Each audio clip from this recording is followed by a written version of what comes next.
ఎలక్షన్ల దగ్గర పడుతున్న సంధి చేగుర్తు పార్టీ జోరుగా ప్రచారం చేస్తున్నది. ప్రతిరోజు రోడ్డు షోలు, కార్నర్ మీటింగ్లు అని ప్రచారం చేసుకుంటా లీడర్లు జనాల నడుమనే ఉంటున్నారులా. అయితే ఎలక్షన్లల్లా చేగుర్తు పార్టీ లీడర్ల తరపున తెలంగాణ ముఖ్యమంత్రి రేవంత్ సారు ప్రచారం చేస్తున్నాడు. ముచ్చట్లేందో సార్ చూసొద్దాం పాలి.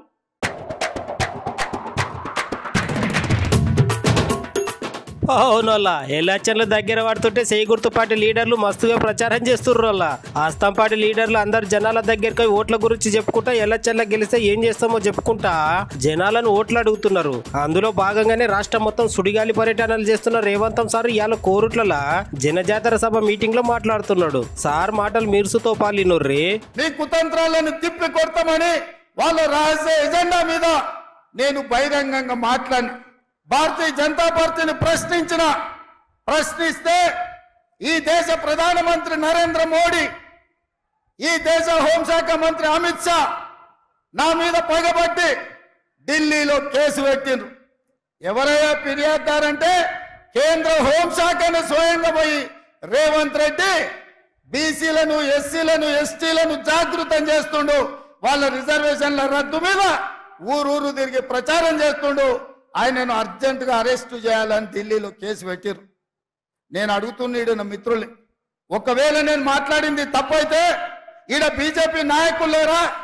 ఈడ మీ ఎంపీ ధర్మపురి అరవిందే బీజేపీ కదా, పక్కన బండి సంజయ్ బీజేపీ కదా, ఆ పక్కన కిషన్ రెడ్డి గారు కేంద్ర మంత్రి కదా. తెలంగాణలో ఎందుకో కేసు పెట్టలేదు, ఎందుకో ఫిర్యాదు చేయలేదంటే ఈడీ, ఇన్కమ్ ట్యాక్స్, సిబిఐ కాదు, ఈ రోజు ఢిల్లీ పోలీసులను కూడా ఉపయోగించి మనల్ని భయపెట్టాలని చూస్తున్నారు.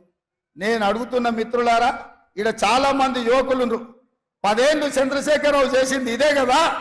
మన కార్యకర్తల ఆస్తులు ధ్వంసం చేసిండు, అక్రమ కేసులు పెట్టిండు, హత్యలు చేయించిండు. అయినా కార్యకర్తలు ఎవరు చంద్రశేఖరరావుకు లొంగలేదు. తిరగబడి చంద్రశేఖరరావును బొందబెట్టిరు మొన్న జరిగిన డిసెంబర్ ఎన్నికల్లో. కేసులకు భయపడతామా సోదరులారా? మీ సోదరుడు మీ రేవంత్ అన్న కేసులకు భయపడతాడా? చంద్రశేఖరరావు చెర్లపల్లి జైలుకు తోలితే భయపడ్డామా? చెంచల్గూడ జైల్లో బంధిస్తే భయపడ్డామా? తిరగబడి కొట్లాడినాం, కేసులు పెట్టినోని ఇవాళ పండబెట్టినాం, గోతి తీసి పాతి పెట్టినాం.